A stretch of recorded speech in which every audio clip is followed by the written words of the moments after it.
Ernest Hemingway. La capital del mundo. Hay en Madrid infinidad de muchachos llamados Paco, diminutivo de Francisco. A propósito, un chiste de sabor madrileño dice que cierto padre fue a la capital y publicó el siguiente anuncio en las columnas personales de El Liberal. Paco, ven a verme al Hotel Montaña el martes, a mediodía. Estás perdonado. Papá. Después de lo cual, fue menester llamar a un escuadrón de la Guardia Civil para dispersar a los 800 jóvenes que se habían creído eludidos. Pero este Paco, que trabajaba de mozo en la pensión Luarca, no tenía padre que le perdonase, ni ningún motivo para ser perdonado por él. Sus dos hermanas mayores eran camareras en la misma casa. Habían conseguido ese empleo simplemente por haber nacido en la misma aldea que otra ex camarera de la pensión, que con su asiduidad y honradez llenó de prestigio a su tierra natal y preparó buena acogida para la gente que de allí llegase. Dichas hermanas le habían costeado el viaje en ómnibus hasta Madrid y obtenido su actual ocupación de aprendiz de mozo. En la aldea de donde provenía, situada en alguna parte de Extremadura, imperaban condiciones de vida increíblemente primitivas. Los alimentos escaseaban y las comodidades eran desconocidas, y tuvo que trabajar mucho desde muy pequeño. Se trataba de un muchacho bien formado, con cabellos muy negros y más bien crespos, dientes blancos y un cutis envidiado por sus hermanas. Además, poseía una sonrisa cordial y sencilla. Su salud era excelente, cumplía las mil maravillas con su trabajo y amaba a sus hermanas, que parecían hermosas y avezadas al mundo. Le gustaba Madrid, que todavía era un lugar inverosímil, y también su trabajo, que llevaba a cabo entre luces resplandecientes, con camisas limpias, trajes de etiqueta y abundante comida en la cocina, todo lo cual parecíale excesivamente romántico. Entre 8 y una docena eran las personas que vivían en la pensión Luarca y comían en el comedor, pero Paco, el más joven de los 3 mozos que atendían las mesas, solo tenía en cuenta a los toreros, los únicos que existían para él. También vivían en la pensión toreros de segunda clase, porque su situación en la calle San Jerónimo les convenía, además de que la comida era excelente y el alojamiento y la pensión resultaban baratos. El torero necesita la apariencia, si no de prosperidad, por lo menos de crédito, ya que el decoro y el grado de dignidad, aparte del valor, son las virtudes más apreciadas en España, y los toreros permanecían allí hasta gastar sus últimas pesetas. No existen antecedentes de que alguno de ellos hubiera abandonado la pensión Luarca por un hotel mejor o más caro. Los de segunda clase no mejoraban nunca su situación, pero la salida del Luarca se producía con rapidez ante la aplicación automática de la norma según la cual nadie que no hiciese nada podía permanecer allí, ya que la mujer a cargo de la pensión únicamente presentaba la cuenta sin que se la pidieran, cuando sabía que se trataba de un caso perdido. Por entonces eran huéspedes de la pensión 3 diestros, 2 picadores muy buenos y un excelente banderillero.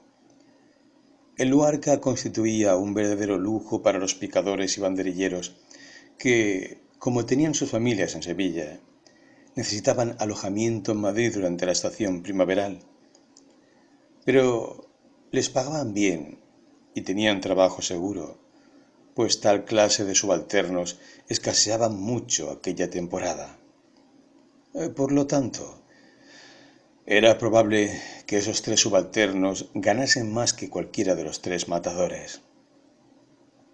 De estos, uno estaba enfermo y trataba de ocultarlo. Otro ya había perdido la preferencia que el público le otorgó como novedad. Y el tercero era un cobarde. En cierta época, hasta que recibió una atroz cornada en la parte baja del abdomen, en su primera temporada como torero, el cobarde poseía coraje excepcional y habilidad notable, y todavía conservaba muchas de las sinceras admiraciones de sus días de éxito. Era excesivamente jovial y reía constantemente, con o sin motivo. En la época de sus triunfos fue muy aficionado a las chanzas, pero ahora había perdido esa costumbre.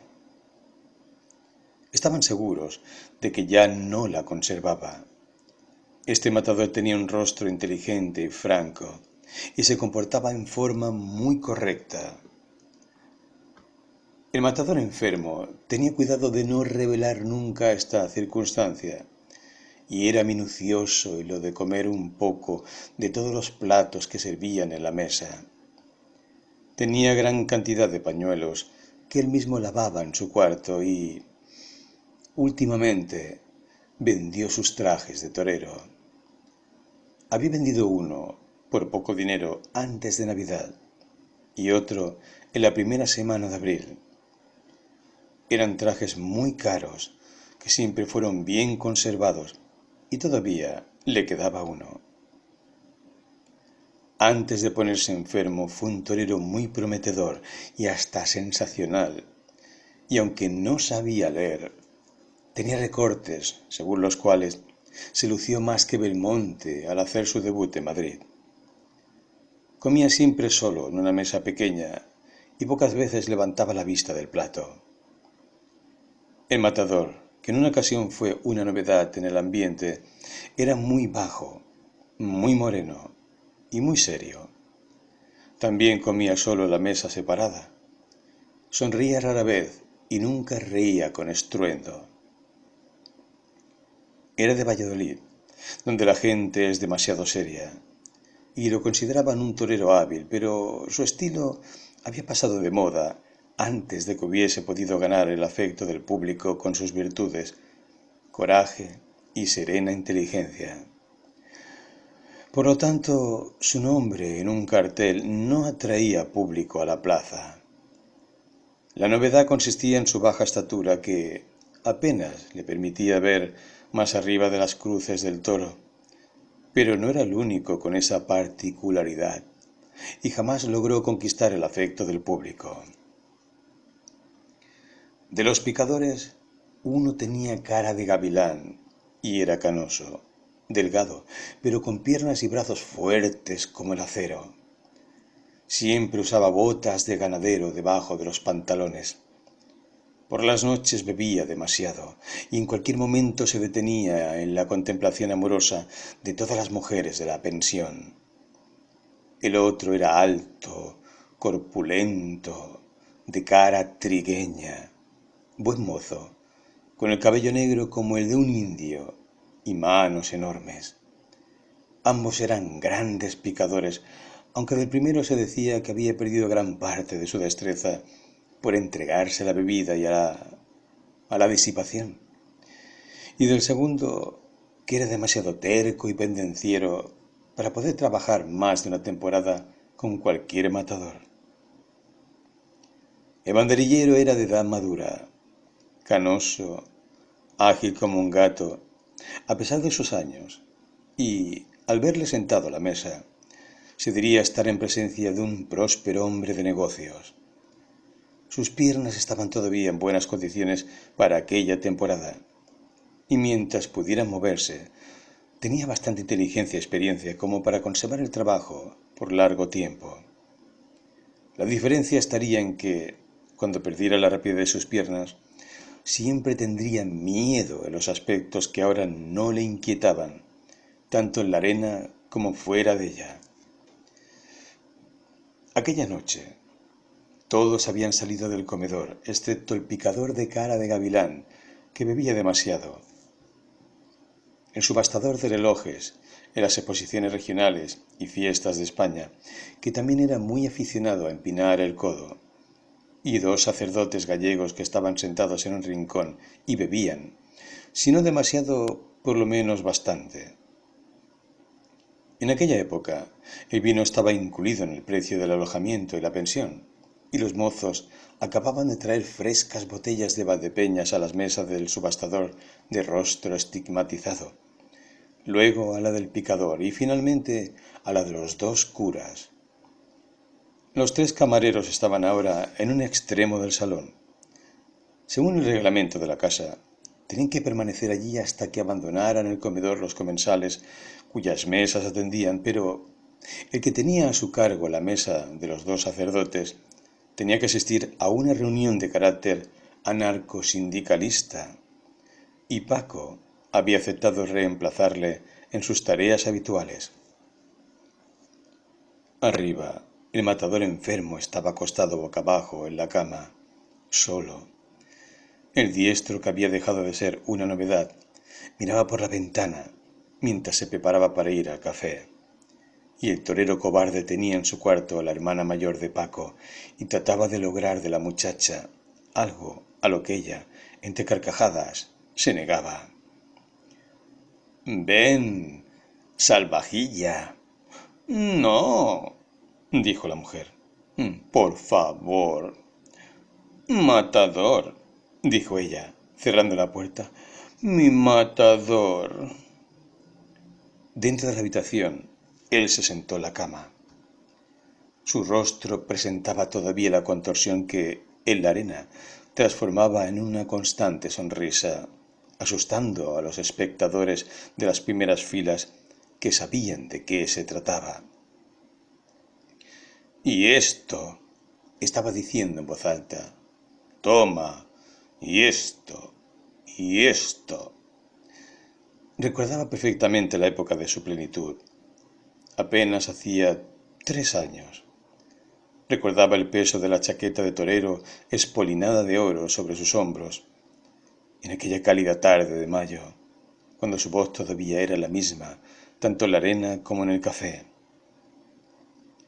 Recordaba cómo suspiró junto a la afilada hoja que pensaba clavar en la parte superior de las paletas, en la empolvada protuberancia de músculos, encima de los anchos cuernos de puntas astilladas, duros como la madera, y que estaban más bajos durante su mortal embestida. Recordaba el hundir de la espada, como si se hubiese tratado de un enorme pan de manteca, mientras la palma de la mano empujaba el pomo del arma. Su brazo izquierdo se cruzaba hacia abajo, el hombro izquierdo se inclinaba hacia adelante, y el peso del cuerpo quedaba sobre la pierna izquierda. Pero enseguida, el peso de su cuerpo no descansó sobre la pierna izquierda, sino sobre el bajo vientre, y mientras el toro levantaba la cabeza, él perdió de vista los cuernos, y dio 2 vueltas encima de ellos antes de poder desprenderse. Por eso, ahora, cuando entraba a matar, lo cual ocurría muy rara vez, no podía mirar los cuernos sin perder la serenidad.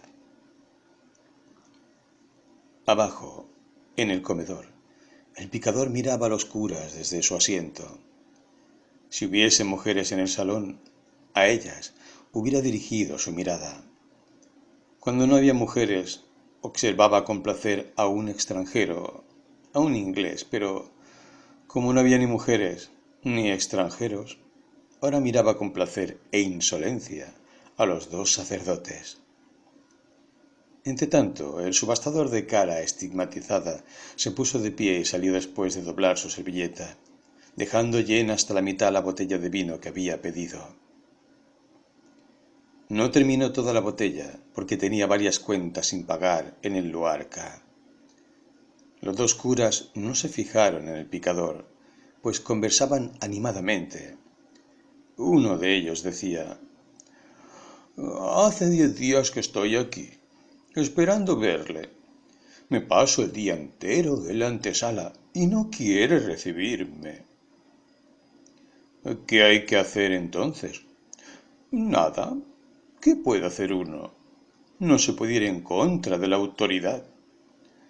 He estado aquí 2 semanas y nada. Espero... Pero no quieren verme. Venimos de la tierra abandonada. Cuando se acabe el dinero podemos volver. A la tierra abandonada. ¿Qué le importa Madrid y Galicia? Somos una región pobre. En Madrid es donde uno aprende a comprender las cosas. Madrid mata a España. Si por lo menos le atendieran a uno, aunque fuese para darle una respuesta negativa. No, tiene que esperar hasta cansarse y desfallecer. Pues bien, ya veremos. Puedo esperar como lo hacen otros. En ese momento, el picador se puso de pie. Caminó hacia la mesa de los sacerdotes y se detuvo cerca de ellos, con su pelo canoso y su cara de gavilán, mientras los miraba con una sonrisa. Un torero, explicó uno de los curas al otro. ¿Y qué torero? Dijo el picador, y de inmediato salió del comedor, con la chaqueta gris, el talle ajustado, las piernas estebadas y los estrechos pantalones que cubrían sus botas de ganadero de altos tacones, que sonaban con golpes secos cuando se alejó fanfarroneando, mientras sonreía porque sí. Su mundo profesional, pequeño y estrecho, era un mundo de eficiencia personal, de nocturnos triunfos alcohólicos y de insolencia. Encendió un cigarrillo y salió rumbo al café, no sin antes inclinar bien su sombrero en el zaguán. Los curas salieron inmediatamente después del picador, dándose prisa al advertir que eran los últimos en abandonar el comedor, y entonces no quedó nadie en el salón excepto Paco y el camarero de edad madura, que limpiaron las mesas y llevaron las botellas a la cocina. En la cocina estaba el muchacho que lavaba los platos. Tenía 3 años más que Paco y era muy cínico y mordaz. Toma esto, dijo el hombre mientras llenaba un vaso de Valdepeñas y se lo ofrecía. ¿Y por qué no? Y el joven tomó el vaso. ¿Y tú, Paco? Gracias, dijo éste, y los tres se pusieron a beber. Bueno, yo me voy, dijo el mozo viejo. Buenas noches, le dijeron los jóvenes. Salió y ellos se quedaron solos. Paco tomó la servilleta que había usado uno de los curas y, erguido, con los tacones plantados, la bajó mientras seguía el movimiento con la cabeza y con los brazos efectuó una lenta y vasta verónica. Luego se dio vuelta y, adelantando ligeramente el pie derecho, hizo el segundo pase. Ganó un poco de terreno sobre el imaginario toro y realizó un tercer pase, lento, suave y perfectamente medido. Después recogió la servilleta hasta la cintura y balanceó las caderas, evitando la embestida del toro con una media verónica. El muchacho que lavaba los platos, que se llamaba Enrique, lo observaba con un gesto de desprecio. ¿Qué tal es el toro? Preguntó. Muy bravo, dijo Paco. Mira. Y, deteniéndose, erguido y esbelto, hizo 4 pases más, perfectos, suaves, elegantes y graciosos. ¿Y el toro? Preguntó Enrique, apoyado en el fregadero. Tenía puesto el delantal y todavía no había terminado su vaso de vino. Tiene gasolina para rato, contestó el otro. Me das lástima, dijo Enrique. ¿Por qué? ¿Está mal? Fíjate.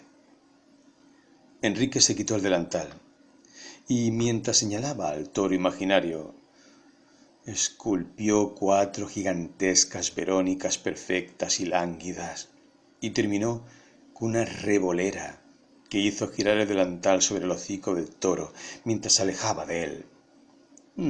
«¿Qué te parece?», concluyó. «Y pensar que tengo que ganarme la vida lavando platos». «¿Por qué?». «Por el miedo. El mismo miedo que tendrías tú al encontrarte en la arena frente a un toro». «No», replicó Paco, «yo no tendría miedo». «Bah, todos tienen miedo. Pero un torero puede dominar ese miedo y vencer al toro». Cierta vez intervine en una lidia de aficionados y tuve tanto miedo que me escapé corriendo. Todos creían que sería algo muy divertido. Tú también te asustarías. Si no fuera por el miedo, cualquier limpiabotas de España sería torero. Y tú, un muchacho del campo, te asustarías más que yo. «No», dijo Paco. En su imaginación lo había hecho muchísimas veces. Infinidad de veces vio los cuernos, el hocico húmedo del toro, las orejas crispadas, y luego cómo agachaba la cabeza para la embestida. Oía el golpe seco de los cascos del animal. Lo veía pasar a su lado mientras él balanceaba la capa. Vio la nueva embestida y volvió a balancear la capa, y luego una y otra vez, para concluir mareando al animal con su gran media verónica y alejándose con oscilaciones de las caderas, con pelos del toro que se habían prendido de los adornos de oro de su chaqueta en los pases más ajustados. El toro había quedado hipnotizado y la multitud aplaudía con entusiasmo. No tendría miedo. Otros podían sentirlo, pero él no. Sabía que iba a ser así. Aunque siempre hubiera tenido miedo, estaba seguro de que podría hacerlo con toda calma. Tenía confianza. «Yo no tendría miedo», repitió. «Bah», volvió a exclamar Enrique, y después de una pausa agregó: «¿Y si hiciéramos la prueba?». «¿Cómo?». «Mira», explicó el lavador de platos, «tú piensas siempre en el toro, pero te olvidas de los cuernos. El toro tiene tanta fuerza que los cuernos cortan como un cuchillo, se clavan como una bayoneta y matan como un garrote. Mira». Y al decir esto abrió un cajón de la mesa y sacó 2 cuchillas de cortar carne.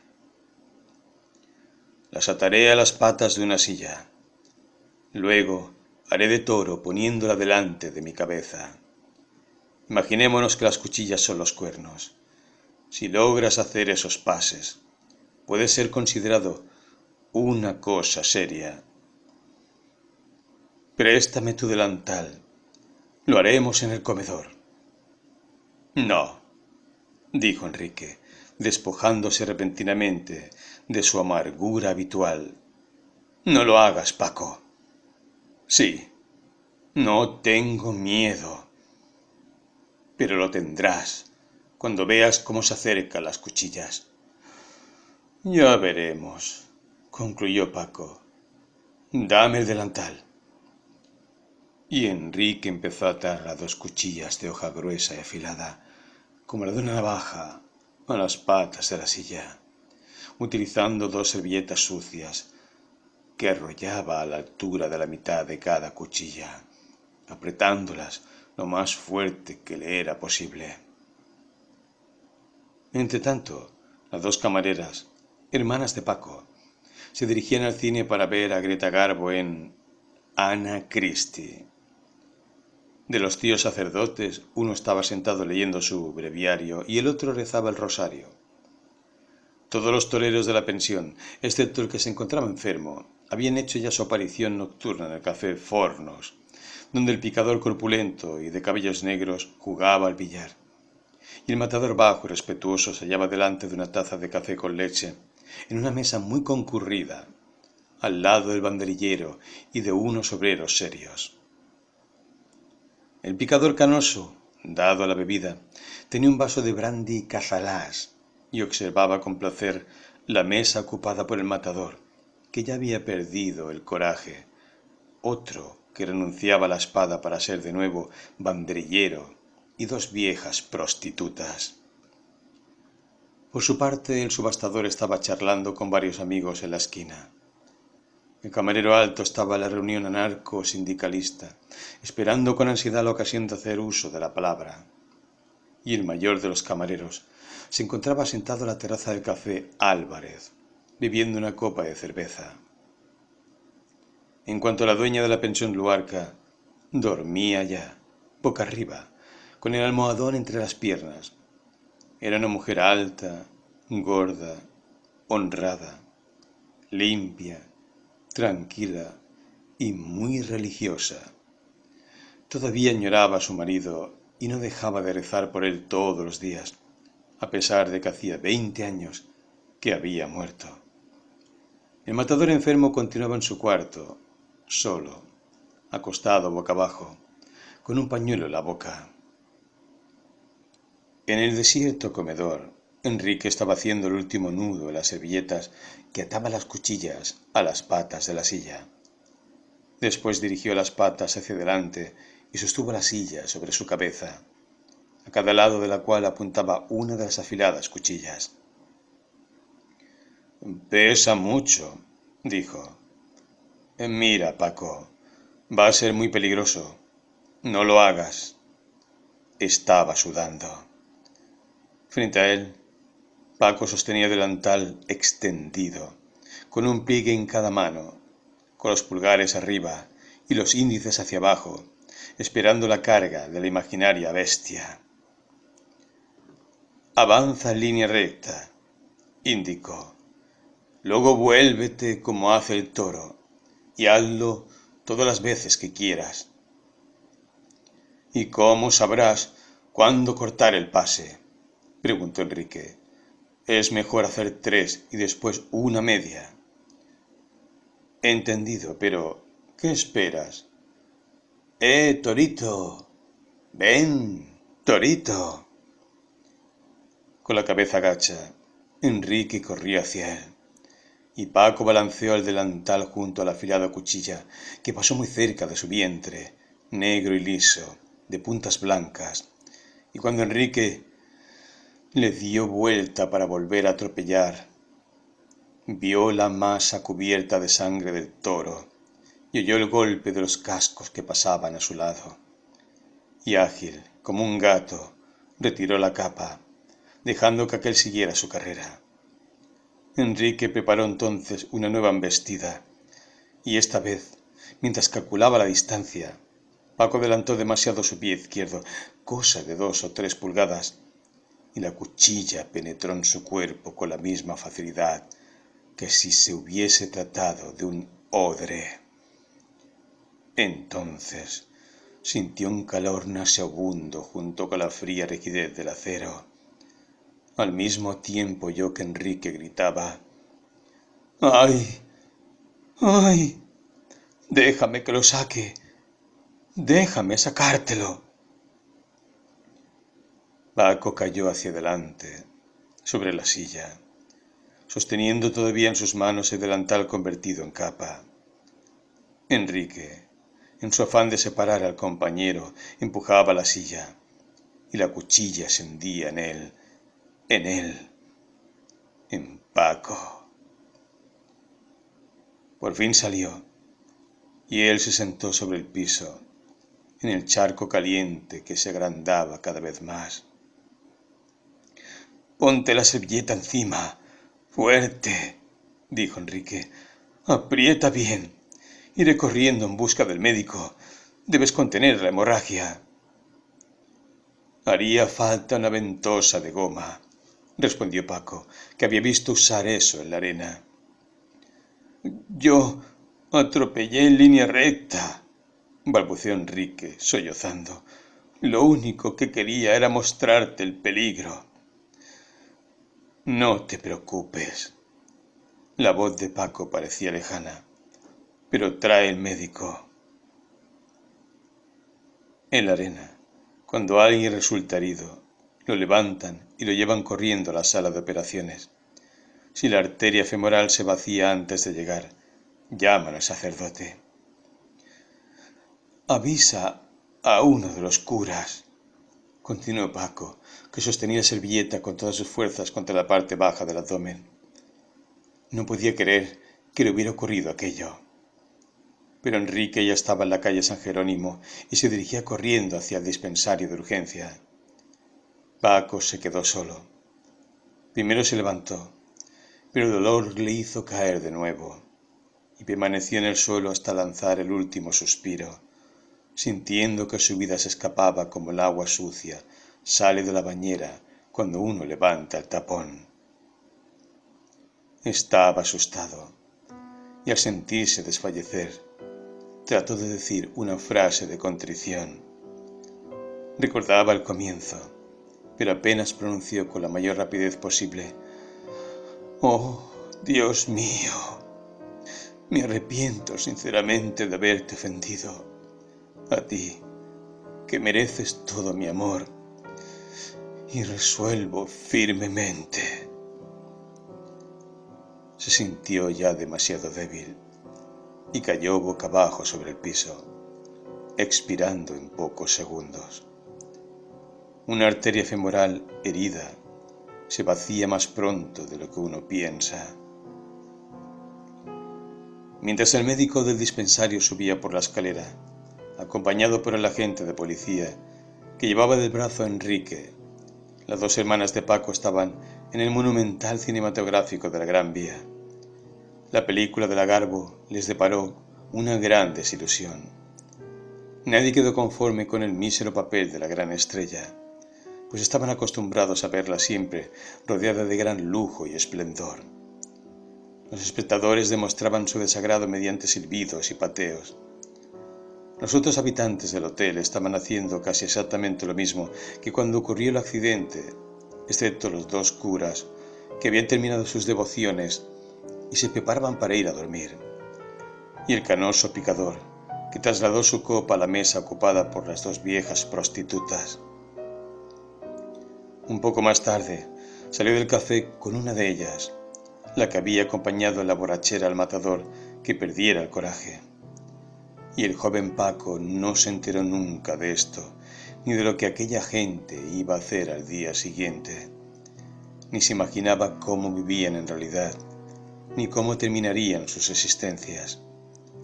Murió, como dice la frase española, lleno de ilusiones. No había tenido tiempo en su vida para perder ninguna de ellas, ni siquiera al final para completar un acto de contrición. Tampoco tuvo tiempo para desilusionarse por la película de Greta Garbo, que defraudó a todo Madrid durante una semana.